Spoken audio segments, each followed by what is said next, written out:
Hi hello this is Chakri. ఈరోజు మనతో పాటు ఉన్నారు director and philosopher Ram Gopal Varma. నేను ఈ కొత్త బిరుదు ఎక్కడి నుంచి వచ్చింది నాకు?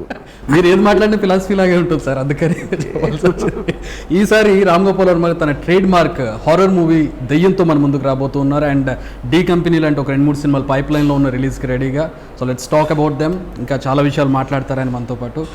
Hi sir. సో దెయ్యం చాలా కాలం తర్వాత మీ ట్రేడ్ మార్క్ అంటే రామ్ గోపాల్ వర్మ అనేది మాకు ఒకప్పుడు దెయ్యం సినిమాని గుర్తొచ్చేది, మళ్ళీ అదే టైటిల్తో అదే జానర్లో వస్తున్నారు. ఏంటి స్పెషాలిటీ ఈసారి ఏమి ఉండబోతుంది? స్పెషల్ అని చెప్పి అఫ్కోర్స్ స్టోరీ దానికన్నా చాలా డిఫరెంట్. ఇది ఐ ఆల్వేస్ ఫెల్ట్ ఒక భయం అనేది ఎప్పుడు మనిషికి అంటే ఒక భయంకరమైన ఆకారం చూసినప్పుడు పరిగెడతాం, ఎక్కడి నుంచి దూరం నుంచి ఒక దెయ్యం అని. కానీ మీరు ప్రేమించే వ్యక్తి అంటే ఒక ఫాదర్ డాటర్ని ఎంత పదిలంగా చూసుకుంటాడో ఆ డాటర్కి ఏమన్నా అయినప్పుడు పరిగెత్తలేడు. ఆ డాటర్లో ఒక దెయ్యం ఉంది అని మీకు అనిపించినా కూడా you can't do anything for that. ఆ ఎమోషనల్ కాంటెక్స్ట్ నుంచి వచ్చింది స్టోరీ. సో ఇందాక నేను చెప్పాను డైరెక్టర్ అండ్ ఫిలాసఫర్. దానికి నాకు అంటే మీతో ఎప్పుడు ఇంటర్వ్యూ చేసినా ఒక ఇంటర్వ్యూలో ఉండదు, అది ఒక ఫిలాసఫర్తో మాట్లాడుతున్నట్టు, మీ ఐడియాలజీని వింటున్నట్టు, అబ్జర్వ్ చేసుకుంటున్నట్టు ఉంటుంది. చూసే చాలా మందికి ఆ ఫీలింగ్ కలుగుతుంది. మేబీ మిమ్మల్ని నెగిటివ్గా చూసే వాళ్ళు కూడా. That's why I quoted that philosopher అని. So what's you say about, మీరు ఏమంటారు దాన్ని? అంటే ఇప్పుడు చాలా మందిని పిచ్చోడు అనుకుంటారు. ఫిలాసఫర్స్ అందరినీ చాలా మంది పిచ్చోళ్ళు రాళ్ళు పెట్టి కూడా కొట్టారు. సో అప్పుడు పిచ్చోడిని ఫిలాసఫర్ అనుకుని కూడా పిచ్చోడు అవ్వచ్చు. అప్పుడు మీరు పిచ్చోడని అది ప్రూవ్ చేశారు ఇప్పుడు మీరు. సో మీ బేసిక్ ఏంటంటే జనాలు ఎప్పుడు ఒక కంఫర్ట్ లెవెల్లో ఉంటారు. వాళ్ళు ఆల్రెడీ వాళ్ళు చిన్నప్పటి నుంచి ఒక బిలీవ్ చేసిన ఒక సిస్టమ్ కానీ మారల్ వాల్యూస్ కానీ ఆ కంఫర్ట్ లెవెల్ నుంచి గబుక్కుని ఎవడన్నా బయటికి తీయడానికి ట్రై చేశాడంటే వాళ్ళు దట్స్ వన్ దే గెట్ డిజోరియంటెడ్. మీరు చేసేది ఎందుకు తప్పని చెప్పి నా లాజిక్ని చూడరు అక్కడ, కేవలం దాన్ని ఛాలెంజ్ చేస్తున్నాం అని ఒక్కటే అర్థమవుతుంది. సో ఒక రకమైన రెబలిస్టిక్ యాటిట్యూడ్ని ఇష్టపడతారంటారు, అంతేనా? అంటే అది కాదు, ఇప్పుడు నన్ను బిలీవ్ చేసేవాళ్ళు కూడా అది ఈక్వల్లీ డమ్ నా ఉద్దేశం. ఓకే, ఎందుకంటే బిలీఫ్ అనేది అసలు fundamental. You believe in some people, right? No, I don't believe. నేను ఐ టేక్ ఇన్ ఇన్ఫర్మేషన్. నేను ఐన్ ర్యాండ్ దగ్గర నుంచి ఎంత తీసుకుంటానో కాల్ మార్క్స్ నుంచి ఎంత తీసుకుంటాను. I'm getting thought processes of various people. Okay, దాన్ని నా పర్టికులర్ లైఫ్ స్టైల్ నేను ఆల్రెడీ నా అబ్జెక్టివ్ అనేది నేను క్లారిటీ ఉన్నప్పుడు నా అబ్జెక్టివ్కి ఏదేది నాకు సూట్ అవుతుంది అనేది నేను సెలెక్టివ్గా నేను తీసుకుంటాను దాంట్లోంచి. So I may take it from different completely opposite thinkers. So what's your అంటే ఫిలాసఫీ అనే దానికి ఒక అర్థం లేదా మరి? See, philosophy is by definition is a study of life, study of thinking, study of a system or anything. కానీ ఇప్పుడు మీకు ప్రతి ఒక్కరికి కూడా మీరు పుట్టిన వాతావరణం, మీ ఫైనాన్షియల్ ఆస్పెక్ట్ అవ్వచ్చు, మీ పేరెంట్స్ ఎలాంటి వాళ్ళు అవ్వచ్చు, మీరు ఉన్న ఫ్రెండ్స్ సర్కిల్, మీరు చదివిన పుస్తకాలు, ప్రతి మనిషికి డిఫర్ అవుతాయి. ఈ డిఫర్ అయినప్పుడు no two people can think or feel the same. అప్పుడు ఒక వ్యక్తి అందరినీ ఇలా చేయాలి అలా చేయాలి అని చెప్తే that is what is called a belief system. Religion కూడా అది, రిలీజన్ అవ్వచ్చు, లేకపోతే ఒక పొలిటికల్ ఫిలాసఫీ అవ్వచ్చు. ఇంతమంది కలిసి వాళ్ళకి ఆలోచించే బుర్ర లేనప్పుడు వాళ్ళ ఒక సిస్టమ్ని పట్టుకుంటారు. ఆ సిస్టమ్తో ఐడెంటిటీ తెచ్చుకుని they will start fighting everything else. అంటే మీ వాళ్ళు ఇన్ఫ్లుయెన్స్ అయ్యేవాళ్ళు మీ వాళ్ళే కాకపోవచ్చు, మీలాంటి సిమిలర్ ఐడియాలజీలో ఉన్న చాలా మంది. అదే అప్పుడు ఏంటంటే ద పాయింట్ ఇస్ బ్రూస్లీ ఏమన్నాడంటే క్లాసికల్ స్టైల్స్ అనేది ఎవరో ఇప్పుడు కనిపెట్టారు ప్రతిదీ, అది కొంతమంది ఫాలో అయ్యారు. కానీ ఆ కొంతమంది ఫాలో అయిన మొలాన అదే గ్రేటెస్ట్ అనుకోవడానికి అవసరం లేదు. మీ స్టైల్ మీరు కనిపెట్టాలి. సో అప్పుడు ఇందాక నేను చెప్పినట్టు మన అందరి థాట్స్ ఫీలింగ్స్ వేరైనప్పుడు ఇంకొకరు చెప్పినట్టు చేయడం అనేది ఫండమెంటల్ మిస్టేక్. అది మీరు నిజంగా ఫీల్ అవుతున్నారా లేదా, మీకు అర్థమే చేస్తున్నారా, ఉట్టి చెప్పారు కాబట్టి చేస్తున్నారా అనే ఒక అనాలిసిస్ లేనప్పుడు దాని మీనింగ్ లేదు. గోయింగ్ బ్యాక్, దెయ్యం సినిమా అంటే కొన్ని 20 ఏళ్ల క్రితం దెయ్యం సినిమా తీసినప్పుడు పరిస్థితులు, ఒక ఐడియాలజీ, ఒక జనరేషన్ ఉండింది. ఇప్పుడు సోషల్ మీడియా కావచ్చు, జనరేషన్లో మార్పు చాలా వచ్చేసింది. కొంచెం ఎక్కువ కష్టపడాలా భయపెట్టాలంటే? I don't think so. కష్టం, I don't know the right word. ఇప్పుడు ఫియర్ అనేది it's a very relatable emotion. ఎందుకంటే మనం చిన్నప్పుడు ఒక వయసులో మంచం కింద ఏదో చెప్పడం అవుతాం, మంచం కింద చూడడానికి ఎంత భయపడతామో ఇవాళ కిడ్ కూడా అంతే పడతారు, ఇర్రెస్పెక్టివ్ ఆఫ్ ఎంత అడ్వాన్స్మెంట్ ఏమైనా సరే. భయం అనేది ఫియర్ అనేది క్వశ్చన్ ఏంటి, మనకి అన్నోన్ థింగ్ అనేది ఫియర్. మనకి అర్థం అవ్వంది, మనకి తెలియంది మనం ఏమన్నా చేసేస్తుందా అనేది భయం. సో మీరు 18వ శతాబ్దం, 19, 20, 30 శతాబ్దంలో కూడా చీకట్లో చూస్తే భయం వేస్తుంది. I agree with. సో అది ఆ కాంటెక్స్ట్లో నెక్స్ట్ ఏంటి, మీకు ఒక తెలుసు అని అనుకున్న అని ఒక ఏమంటారు దాన్ని అండర్స్టాండింగ్లో వచ్చిన స్ట్రెంగ్త్ గబుక్కుని if you're confronted with something which you don't understand, that creates fear. అదొక మనిషిలోంచి రావచ్చు, ఒక ఆబ్జెక్ట్లోంచి రావచ్చు, లేకపోతే ఒక ఇన్సిడెంట్లోంచి రావచ్చు. మీరు ఇప్పుడు మీరు నైట్ మేర్స్ పీడకల్లో వచ్చినప్పుడు ఇట్స్ ఇంపాసిబుల్ మాస్ అంటే మన ఆ టైంలో నిజంగా జరుగుతుంది అనిపిస్తుంది మనకి నెక్స్ట్ వరకు.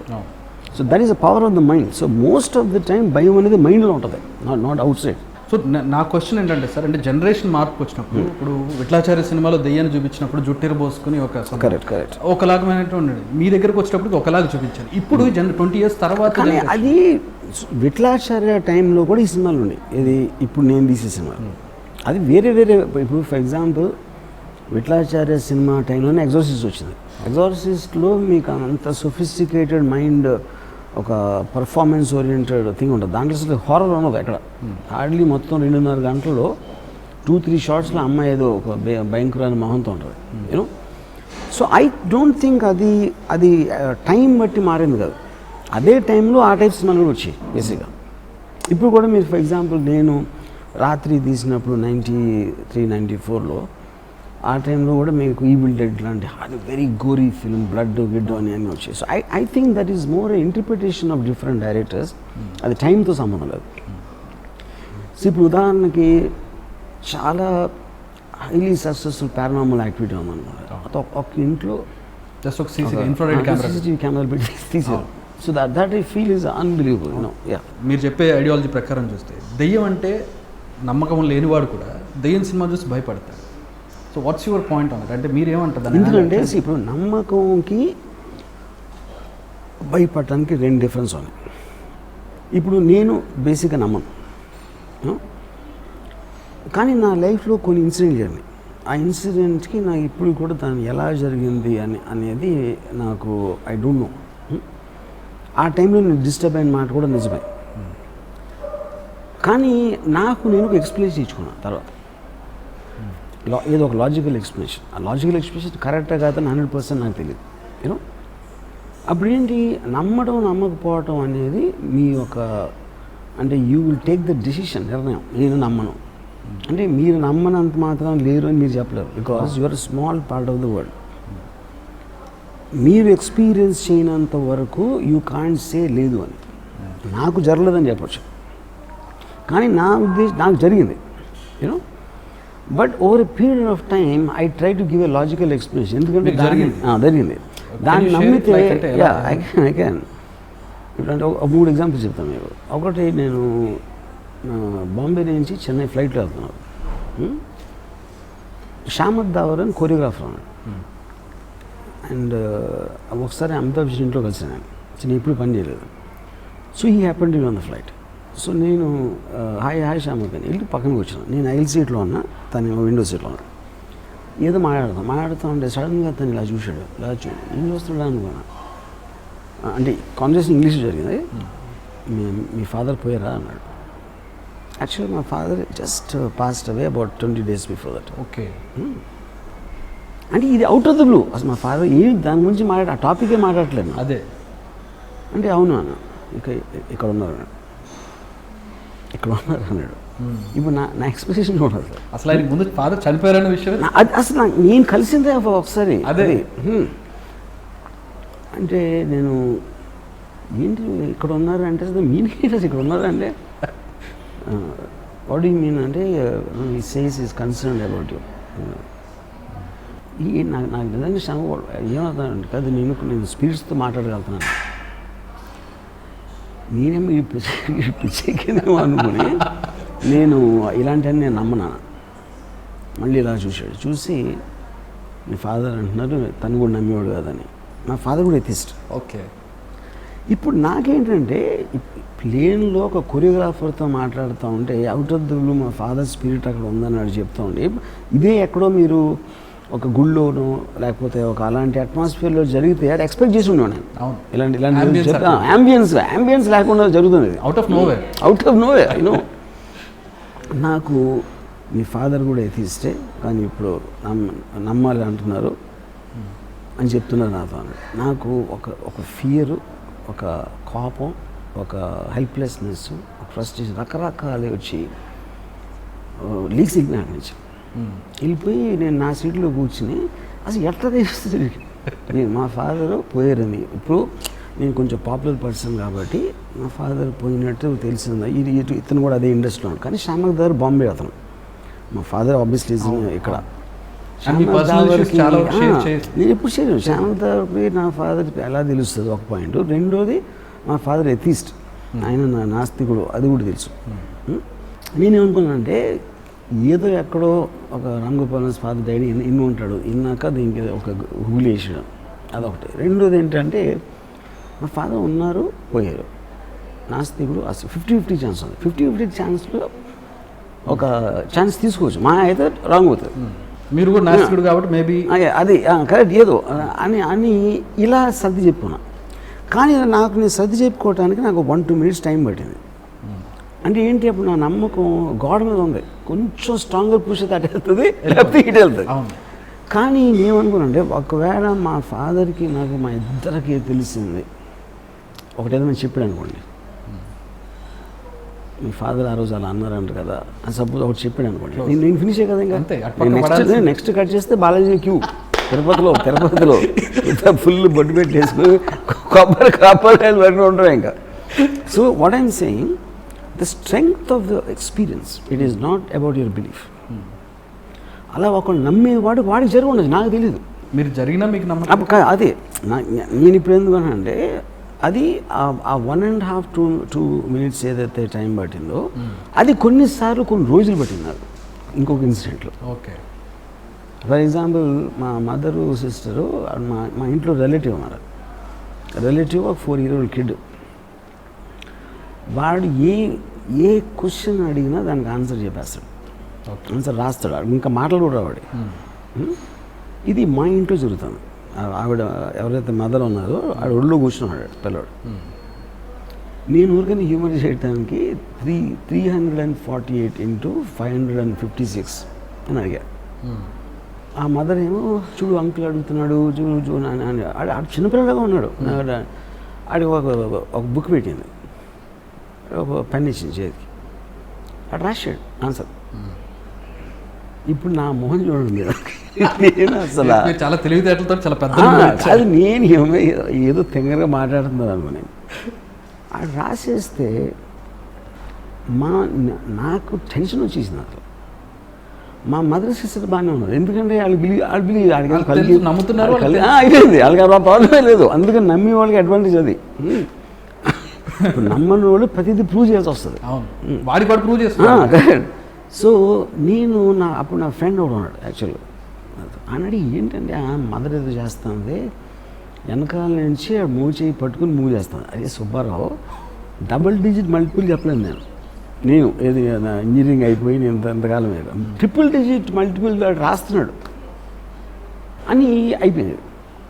తర్వాత నేను బాంబే వెళ్ళిపోయాను. నాకేంటి ఎంత డిస్టర్బ్ చేసిందంటే అది కొన్ని రోజులు నిజంగా జరిగిందా అసలు అని నాకు కళ వచ్చిందా జరిగిందా లేదా. Only way I can find out మా మదర్ని సిస్టర్ని అడిగాను, అది నిజంగా జరిగింది ఆ రోజు అంటే అవునని చెప్పారు అనుకోండి. మళ్ళీ అందుకని అప్పటి నుంచి ఇప్పుడు అడగలేదు నేను. సో కన్వీనియంట్గా ఏంటి అది జరగలేదు, నేను ఏమి చూడలేదు. ఎందుకంటే అది లేకపోతే నా మొత్తం బిలీఫ్ సిస్టమ్ మారిపోతాను. అందుకని మీరు చాలాసార్లు రిసెర్చ్ చేస్తారు, మీరు నిజంగా అది అలాంటిది జరిగినా కూడా నమ్మటానికి రిసెర్చ్ చేస్తారు.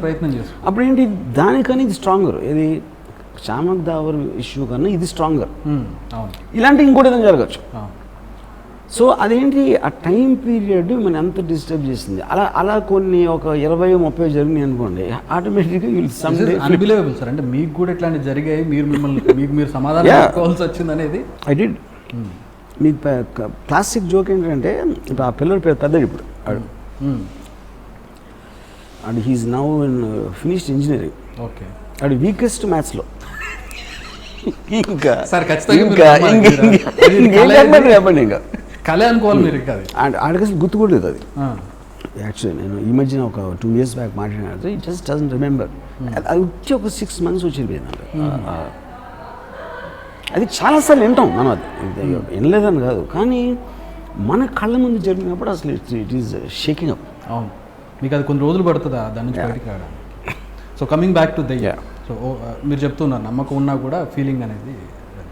సో డీ కంపెనీ చాలా ఏళ్ళు అయిపోయింది. దావుద్ ఇబ్రాహిం యాక్టివ్ అయ్యి కానీ ఆయన ఒక ఇల్లీగల్ క్రైమ్ లాంటివి చేసి కానీ ఏమైనా చేసి చాలా రోజులు అయిపోయింది. అవుట్ ఆఫ్ నోవేర్ మళ్ళీ డీ కంపెనీ ఎందుకంటే ఇన్ని రోజులు ఎందుకు పట్టింది మీకు అంత దగ్గరగా చూసి? దానికి రీజన్ ఏంటంటే నేను జస్ట్ హార్డ్లీ ఒక 2.5 years ఇప్పుడు నేను సత్య తీసినప్పుడు కంపెనీ తీసినప్పుడు కూడా అవి రెండు ఒక అంటే ఫిక్షనల్ క్యారెక్టర్స్ కొంచెం బ్యాక్డ్రాప్లో పెట్టి చేసింది. అవును. డీ కంపెనీకి సంబంధించిన కొంతమంది వ్యక్తులను కలిసాను, ఎవరైతే దావుద్ ఇబ్రాహింతో దొంగరి ఏరియాలో 1980లో ఉన్నారో. అంటే వాళ్ళ కళ్ళతో చూసారు అసలు డీ కంపెనీ ఎలా స్టార్ట్ అయింది అనేది. అది నాకు అంతకుముందు ఉన్న నాలెడ్జ్కితో కంపేర్ చేసిన, ఇంకా నాకు ఎవరితో నేను చేసి చెప్పినా కూడా I had a lot of అంటే ఒక ఏమంటారు దాన్ని, ఒక న్యూనెస్ వచ్చే, ఒక నా అండర్స్టాండింగ్లో ఒక కొత్తను వచ్చింది డీ కంపెనీ గురించి. సో నేను అంటే దావుద్ ఇబ్రాహిం అనేవాడు 1980లో స్టార్ట్ అయ్యాడు. 2015లో ఛోటా రాజన్ అరెస్ట్ అయింది బాలీలో. ఆల్మోస్ట్ 35 years ఒక డీ కంపెనీ అనేది రూల్ చేసింది ఈ టైం. ఈ 35 years I wanted to Chronicle Mumbai under world ఎక్కడ స్టార్ట్ అయింది, ఎక్కడ ఎండ్ అయింది అనేది ఒక మహాభారతం లాంటి ఒక సిరీస్ చేయాలని ఒక ఐడియా వచ్చింది అన్నమాట. దానికి నేను నియర్లీ ఒక 2 years నేను స్టడీ చేసి ఈ కంపెనీ మహాభారతం ఎందుకు మహాభారతం అంటే మహాభారతం అనేది ఎలాగ ఈ దాయాదులు విడిపోయి వేరే వేరే క్యారెక్టర్స్ అజరు. సో కంపెనీ అనేది ఒక రకరకాల మనుషులు కలుస్తారు, పని చేస్తారు, హైరార్కీ ఉంటాయి, పొజిషన్స్ ఉంటాయి, ఎవరికి ఎక్కువ వస్తుంది ఇవన్నీ ఉంటాయి.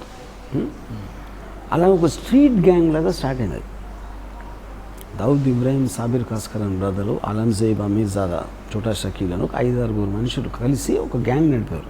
చిన్న వీధి రోడ్డు గ్యాంగ్. అక్కడి నుంచి ఒక స్టేజ్లో ఇంటర్నేషనల్ క్రైమ్స్ లీడ్ అయిపోయింది. ఆ గ్యాంగ్ ఇక్కడి నుంచి అక్కడికి ఎలా వచ్చింది అనేది స్టోరీ మాట బేసిక్. సో ఆబ్వియస్లీ నాకు మహాభారతం అనేది అదే. అంటే ఇంత టైం ఎందుకు పట్టింది మీకు ఇంత నేరుగా? అంటే గ్రాప్ చేయడానికి టైం పట్టడానికి మెయిన్ రీజన్ ఏంటంటే ఇప్పుడు మనకి 2014-13 ఆ టైం నుంచి అండర్ వరల్డ్ అనేది ఫినిష్ అయిపోయింది. అవును. ఎవరెవరైతే దాంట్లో ఉన్నారో బయటకు వచ్చి ఇప్పుడు వాళ్ళు వేరే చేస్తున్నారు, కొంతమంది జైలు నుంచి బయటకు వచ్చారు, కొంతమంది ఇలా వాళ్ళందరూ ఇప్పుడు ఓపెన్ అయ్యారు చెప్పడానికి. ఆ టైంలో ఇంటర్నల్ మెంబర్స్ కాబట్టి they are very secretive about things. ముఖ్యంగా ఒక మనిషి అప్పాచార్చా అని ఒక 79-year-old పర్సన్ కలిసాం. అతను యాక్చువల్గా డీ గ్యాంగ్లో ఉండేవాడు ఆ టైంలో. సో ఇప్పుడు ఫర్ ఎగ్జాంపుల్ గాడ్ ఫాదర్ ఉందనుకోండి, గాడ్ ఫాదర్ యాక్చువల్ స్టోరీ అల్ కపోన్ జరిగింది 1930లో. 1970లో సినిమా తీశారు. 40 years. కానీ 1970 టైంకి వెళ్ళిపోయింది అసలు. మాఫియా అనేది లేదు 70 years ఆ టైంకి. ఇది అమెరికాలో నేను చెప్పేది యూనో.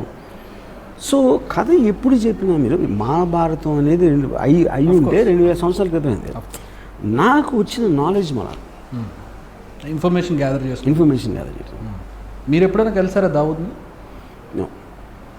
ఒకే ఒక్కసారి నేను ఫోన్లో మాట్లాడాను, కానీ ఫోన్లో మాట్లాడాను కాబట్టి 100% దావుద్ని నేను చెప్పాను. You're not sure? I can't be sure. ఏం మాట్లాడారు? చాలా ఫామ్ అండి, హార్డ్లీ 20-30 seconds. అంటే ఒకటి ఉంటుంది అండి, డాన్ అనగానే థండర్ వరల్డ్ డాన్ అనగానే ఏం మాట్లాడారు? It's like very very soft spoken. నాకంటే నేను ఎవరితోనూ మాట్లాడుతూ ఉంటే దావుద్ బైక్ హలో బోల్ అని ఇచ్చాడు. అది మాట. సో ఇప్పుడు कैसे राम साहब पिक्चर देखा आपका कंपनी बहुत अच्छा है. చాలా ఫార్మల్ లైన్స్. సో అది అంటే అతను ఇన్సైడర్, నాతో ఎవడైతే మాట్లాడుతున్నాడో అతను చెప్పాడు కాబట్టి నేను నమ్మాలి. But I can't be sure. ఎందుకంటే Dawood is very very secretive. 30 years నుంచి ఒక ఫోటో బయటికి రాలేదు. ఆయన ఏదో ఫోన్ మాట్లాడేదో లేకపోతే ఇలా స్టైల్ అవన్నీ పాతాయి, చాలా 1986 ఫొటోస్ అయినాయి. ఇప్పుడు దాకా ఎలా ఉన్నాడు ఎవరికి తెలియదు, ఎవ్వరికి తెలియదు. సో మీ ఒపీనియన్ ఏంటి దావూద్ మీద? డీ కంపెనీ అంటే ప్రపంచం మొత్తానికి ఒక underworld don, most wanted criminal అనేది మాత్రం నా ఒపీనియన్ దావూద్ మీద అంటే ఇది నేను ఇన్ని సోర్సెస్ దావూద్ బాగా తెలిసిన వాళ్ళు నాకు అట్లీస్ట్ 5 కలిసినాను. 5 డిఫరెంట్ వర్షన్స్ చెప్పారు. నా ఉద్దేశం అన్నీ కరెక్ట్ అవ్వచ్చు, ఎందుకంటే మనిషి ఎప్పుడు ఒకేలా ఉన్నాడు. మీరు నాతో వేరే ఉంటారు, మీ ఫ్రెండ్స్తో వేరే ఉంటారు, మీ గర్ల్ ఫ్రెండ్తో వేరే ఉంటారు, రకరకాల వాళ్ళతో ఆ పరిస్థితులు బట్టి దాన్ని బట్టి. నేను మొత్తం ఓవరాల్గా గ్యాదర్ చేసింది highly intelligent and highly entrepreneur. క్రైమ్ని క్రిమినల్ అవ్వాలని ఏమి ఉండకూడదు, సక్సెస్ అవ్వటానికి క్రైమ్ వాడచ్చు, అది fundamental principle Dawood. So because of that 1980లో స్టార్ట్ అయినాక 1984 నుంచి తను అసలు క్రైమ్ చేయలేంతవరకు. ఏమాత్రం క్రైమ్ చేసినా మన ఉద్దేశంలో క్రైమ్ అని మేము అనుకుంటాం, మ్యాక్సిమం 3 to 4 years చేసేది. కానీ డీ కంపెనీ వేరు. D company nothing with Dawood. D company రీసెడ్ కంపెనీ కాదు, అది కేవలం అతను ఉన్న ఎక్స్ట్రాడినరీ విజువలైజేషన్ తోటి తను ఎలాగ దాన్ని స్ట్రక్చర్ చేశాడు అన్న దాని మీద మీడియా ఇచ్చిన పేరు అది కంపెనీ. సో డీ కంపెనీకి సంబంధించి కొన్ని 100 మంది గ్యాంగ్స్టర్స్ పరిచారు. వాళ్ళకి దావూద్ ఇబ్రహీంకి సంబంధం లేదు అసలు, first of all. So that is my take on Dawood Ibrahim. అలాగే 93 బ్లాస్ట్ అయింది, అది ప్రైమ్ అక్యూజ్. దాంట్లో ప్రైమ్ అక్యూజ్ అయినా కూడా 13 years ట్రయల్ జరిగింది. దావూద్ ఇబ్రాహిం మీద ఒక్క సింగిల్ మటీరియల్ ఎవిడెన్స్ కానీ, ఐ విట్నెస్ కానీ, సర్కమ్స్టాన్షియల్ ఎవిడెన్స్ కానీ పట్టుకోలేరు. సో యాజ్ ఇట్ ఈస్గా ఇవాళ ఉన్న పరిస్థితిలో దావూద్ ఇబ్రాహిం ఒకవేళ వచ్చి సరెండర్ అయితే they will have to acquit him. కానీ ఎందుకు ఇంత ప్రయత్నాలు? But I believe he's an extraordinarily intelligent man, which is a spirit I wanted to capture in D company. So ఈ మూవీ ఎంతవరకు అంటే ఆయన హ్యూజ్, ఆయన సామ్రాజ్యం కావచ్చు, ఆయన చేసినవి కావచ్చు, అతని గురించి తెలిసిన విషయాలు చాలా రకాలు విని ఉంటారు, ఎంతవరకు చూపించారు D company? D company technically అంటే 8 seasons చేస్తున్నాం. Series 8 seasons. Seasons sorry, okay, 8 each సీజన్లో 10 episodes ఉంటాయి. ఓకే, 45 minutes అంటే టోటల్ ఆల్మోస్ట్ మీకు 70 to 80 hours ఆఫ్ స్టోరీ. దాంట్లో దావూద్ ఇబ్రాహిం 2 seasons ఉంటాడు. ఓకే, ఇదంతా వేరే అట్లా వెళ్ళిపోతుంది. అంతేలేండి, మీరు చెప్పినట్టు ఆయన చేసిన క్రైమ్ చేసిన డైరెక్ట్గా చేసిన చాలా తక్కువ ఉంటాడు. సో అతను ఇప్పుడు ఇంకొకటి వచ్చింది ఏంటంటే, ఈ డీ కంపెనీ అనేది బ్యాక్గ్రౌండ్లో దావూద్ ఉండి నడిపిస్తూ, అంటే ఎంతో కొంత ఇన్వెస్ట్ చేసి సినిమా తీయించుకుంటున్నాడు అనేది ఈ మధ్యలో సోషల్ మీడియాలో వచ్చింది. మీరేమంటారు? First of all under world అనేది ఎందుకు ఇన్వెస్ట్ చేస్తుందండి? ఎవరైనా ఇన్వెస్ట్ చేసేది రెండింటి కోసం. ఒకటి పేరు, 2 మనీ. అండర్ వరల్డ్ కూడా ఇన్వెస్ట్ చేయాలంటే అండర్ వరల్డ్ అవసరం ఉంది. బిజినెస్లో ఇన్వెస్ట్మెంట్ అనేది ఎప్పుడు చేస్తారు? మీరు లీగల్గా అంటే లాభం కోసం కాకపోవచ్చు, లాభం కోసం కాకపోవచ్చు ఇన్వెస్ట్మెంట్. అదే అంటున్నా, లాభం కోసం అనే చేస్తారు, పేరు కోసం అనే చేస్తారు. ప్రొడ్యూస్ బై దావూద్ ఇబ్రాహిం రాకపోతే ఏంటి, ఎందుకు చేస్తారు? దావూద్ అని కాదు, ఎనీ అండర్ వరల్డ్, ఈవెన్ మనకి ఫిల్మ్ ఇండస్ట్రీకి అండర్ వరల్డ్ కనెక్షన్ ఉన్నాయి అన్నీ చెప్పారు కదా, అంత బూతది, నథింగ్ ఇస్ ట్రూ. వాళ్ళు మ్యాక్సిమం ఏం చేస్తారంటే ఫ్రెండ్స్కి హెల్ప్ చేస్తారు, అంతకన్నా ఇన్వాల్వ్మెంట్ ఎప్పుడు లేదు దానికి. ఒక సందర్భంలో మీరే చెప్పారు, ఈ డాన్స్కి అండర్ వరల్డ్లో ఉండే వాళ్ళ క్రిమినల్స్కి అంటే ప్రొజెక్ట్ అవ్వాలని పబ్లిసిటీ ఉంటుంది, ఫ్యాంటసీ ఉంటుందని చెప్పారు. అది ఎవరికి ఉంటుందంటే ఈ చిన్న వాళ్ళకి, షకీలు, ఈ అబూ సలం ఇలాంటి వాళ్ళకి. Dawood Ibrahim always maintain tremendous dignity. దుబాయ్లో షేక్ తోటి లంచ్ చేస్తూ ఉంటాడు, పెద్ద పార్టీలు వేస్తూ ఉంటాడు. Very high flying person. So ఇక మీ ట్వీట్స్ విషయానికి వద్దాం. రీసెంట్గా తారక్ గురించి ఒక ట్వీట్ చేశారు. ఏంటి అంటే అఖిల్ని అమ్మాయిల పరిస్థితి ఏంటి అని చెప్పి, ఏంటి అది వాళ్ళు చేసుకుంటుంటే అమ్మాయిలు ఏమైపోతారండి? అది నా ఉద్దేశం. అది ఓకే, అది అంటే ఎక్కువ రకంగా రీచ్ అయింది. అంటే ఇతరుని ఎట్లా గెలుతుంటే అమ్మాయిని ఎట్లా గెలుతారు అనేది కొంతమంది అట్రిబ్యూట్ చేసి, అది కూడా అర్థం అయిపోతే నేనేం చేయలేను. అండ్ కుంభమేళా గురించి ఒక ట్వీట్ చేశారు. కుంభమేళాని జమాతుద్దావని రెండింటిని కంపేర్ చేస్తారు. ఏంటంటే అది ఇప్పుడు ఆ టైంలో 1 year బ్యాక్ వాళ్ళు ఎన్నో 100 మంది, నాకు సరిగ్గా నంబర్ గుర్తులేదు, మేబీ సమ్ 2-3 thousand. దానికి మనం ఓహో ఆహా అన్నీ అరిచేసి ఇప్పుడు పెండమిక్ ఇంతకాలం దాని గురించి అర్థమైన తర్వాత కూడా లక్షల మంది కాంగ్రిగేషన్ మనం కంట్రోల్ చేయలేకపోతే ఎవరిది ఎక్కువ తప్పు అన్నట్టు పెట్టాను. రైట్. మీరు ముంబై ఇప్పుడు జరుగుతున్న రాజకీయ పరిణామాలను, అక్కడ జరుగుతున్న డ్రామాని బేస్ చేసుకుని ఆ స్టోరీ మొత్తాన్ని ఒక స్టోరీ రైటర్ రాస్తే will be kicked out of అని చెప్పి రాశారు. సో ఏంటంటే దాని మీద మీ ఒపీనియన్, అక్కడ జరుగుతున్న ఇష్యూ మొత్తం ఎంత అన్బిలీవబుల్గా ఉందంటే ఎవడన్నా అలాంటి స్టోరీ చెప్తే ఇల్లాజికల్గా ఉందని కొడతారని చెప్పారు. కానీ రియల్ లైఫ్ అనేది అంత స్టూపిడ్గా ఉంటుంది. ఇప్పుడు అసలు జరగలేదు అనుకోండి, ఎవడన్నా చెప్తే రిచెస్ట్ మ్యాన్ ఇంటి బయట స్కార్పియో కార్ పెట్టి ఎల్టన్ 6 పెట్టి అదేమి చేసినోడు అదే పోలీస్ ఆఫీసరు అని చెప్తే అక్కడే ఆపేస్తారు కదా. ఏంటి మొత్తం ఎపిసోడ్ మీ ఒపీనియన్ ఏంటి? ఇప్పుడు సచిన్ వాజే కావచ్చు, అంబానీ ఇంటి ముందు కారు పెట్టడం, బెదిరించడం కావచ్చు, సిపిని ట్రాన్స్ఫర్ చేయడం, హోమ్ మినిస్టర్ రిజైన్ చేయడం, ఈ మొత్తం ఎపిసోడ్ మీద I know a lot about that but I can't tell it now. అంటే దాని reason because I know the exact reason also. Okay. So దాన్ని పొలిటికల్గా కూడా తీసుకెళ్తున్నారు. అంటే పొలిటికల్ ఆస్పెక్ట్ ఉంది, బట్ మెయిన్ రీజన్ చాలా చాలా సింపుల్, చాలా సింపుల్.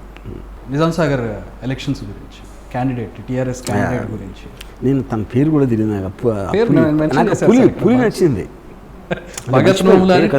పేరు మర్చిపోయాను. నేను చేసింది పులిమల. ఓకే. చిరుతపులి. చిరుతపులి. అండ్ రీసెంట్గా విన్నాము జగన్మోహన్ రెడ్డి మీద సినిమా తీస్తున్నారని చెప్పి, నిజమా? నేను విన్నా. వినడమే, మీరు చెప్పలేదు. నేను కూడా విన్నా. వినడమే. అవును కాదు కూడా మీడియా చెప్తుంది మళ్ళీ తర్వాత. అందుకే మిమ్మల్ని డైరెక్ట్ సోర్స్ని అడిగితే తెలిసిపోతుంది. అదే నేను మీడియా ఎక్కడి నుంచి ఉందో నాకు తెలియదు, నేను మీడియా నుంచి విన్నా. సో గతంలో ఒకసారి కేసీఆర్ మీద సినిమా తీస్తాను, కేసీఆర్ ఇక్కడ విన్నింగ్ గురించి, ఆయన జర్నీ గురించి ఏంటి, ఏమైంది? I still make that but it take some time. ఏపీలో కమ్మ రాజ్యంలో కడపబెట్టలు, మేబీ తర్వాత పేరు మార్చి, ఇక్కడ రెడ్డి రాజ్యంలో వెలమదొరలు అనే సినిమా తీయగలరా, తీసి రిలీజ్ చేయగలరా?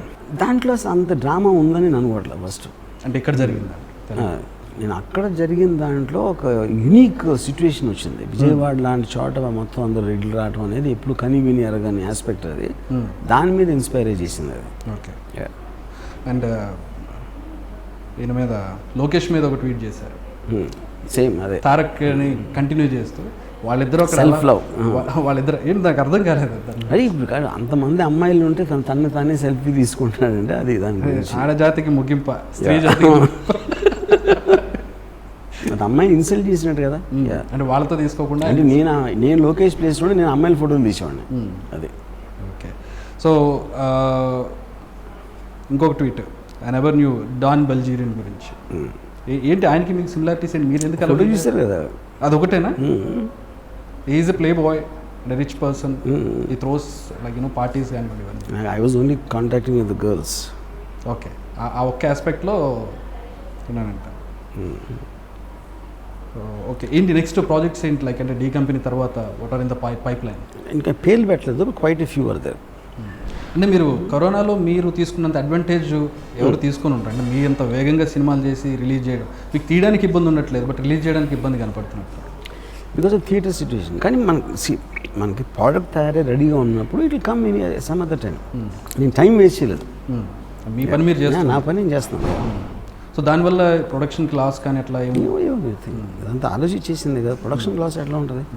సో కరోనాకి సంబంధించి ప్రభుత్వాలు తీసుకుంటున్న చర్యలు అంటే ఇప్పుడు థియేటర్స్కి మీ ఆస్పెక్ట్ రేషియోలో 100% ఆక్యుపెన్సీ ఇచ్చారు, కానీ నైట్ కర్ఫ్యూలని లేకపోతే ఎక్కడో చిన్న ఏర్పాటు చేయడం కానివ్వండి, అక్కడికి వెళ్ళొద్దు ఇక్కడికి వెళ్ళొద్దు అని చెప్పడం, మాస్కులు పెట్టుకోవడం, మిగతా అన్నీ వదిలేయడం.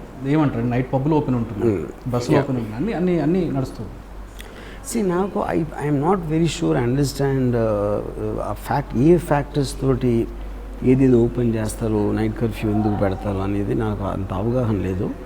బట్ ఐ బిలీవ్ కొన్ని చోట్ల మీకు అసలు ఇంపాసిబుల్ సిచ్యువేషన్ ఉంటుంది, కానీ ఏదో ఒకటి చేయాల్సిన అవసరం ఉంటుంది. యూనో అలాగా they have to take it. అంటే కొంత దాంట్లో 50% ఎఫెక్ట్ అవ్వచ్చు, 70 అవ్వచ్చు, కొన్నిసార్లు అవ్వకపోవచ్చు. బట్ అన్ని డిసిషన్స్ తీసుకున్నప్పుడు ఏదో కొన్ని పొరపాట్లు జరుగుతాయి, కానీ మనకు తెలియని ఒక మంచి కూడా జరగవచ్చు. సో ఐ థింక్ ఆ ఫ్యాక్టర్స్, ఆ నాలెడ్జ్ అంతా లేకుండా దాని మీద కామెంట్ చేయడం అనేది మీనింగ్ లేదు అనుకోండి. అంటే ఒకవేళ మీరు ఆ స్థానంలో ఉంటే ఏం చేస్తారు? అంటే లైక్ అంటే దాన్ని కట్టడి చేయడానికి. నేను ఆ స్థానంలో ఉంటే అన్నీ వదిలేసి నేను వేరే కంట్రీకి వెళ్ళిపోతాను. ఎందుకంటే నాకు వేరే వాళ్ళకి సేవ చేసే ఉద్దేశం నాకు లేదు. కామెంట్ చేయడం ఈజీగా కనపడుతుంది కానీ దాన్ని ట్యాకిల్ చేయడం అనేది అదే ట్యాకిల్ నేను చేయను, అందుకని వెళ్ళిపోతాను నేను. మీ చావు మీరు చావని వెళ్ళిపోతాను నేను. మీ చావు మీరు చావని, నా చావు నేను చేస్తాను అని చెప్తాను. ఓవరాల్గా కంట్రీలో చూసుకుంటే మహారాష్ట్రలో కేసెస్ చాలా ఎక్కువగా ఉన్నాయి అండ్ మీరు ముంబైలో ఉంటూ ఉంటారు. What's your opinion that? అంటే మహారాష్ట్రలో See, one very logical thing is the congregation of people in terms of అంటే మీకు అంత థిక్లీ పాపులేటెడ్ సిటీ అనేది ఎక్కడ ఉండదు. ముంబై. ఇంకోటి ఎవ్రీబడి గోస్ టు బాంబే. ఇప్పుడు కల్కట్టా కూడా మీకు టెక్నికలీ హైలీ పాపులేటెడ్ సిటీ అవ్వచ్చు కానీ it is not as popular. అన్ని చోట్ల నుంచి బాంబేకి వెళ్తారు. బాంబే నుంచి అందుకని obviously the chances of maximum spike to happen will be there. Yeah. The norms taking by Maharashtra government ఏంటి అంటే కరెక్ట్గానే ఉన్నాయి అనుకుంటున్నాను. అది కూడా అందుకే ఇందాక చెప్పాను కదా, I know idea of the factors which influence. Thank you very much Varma. Thanks.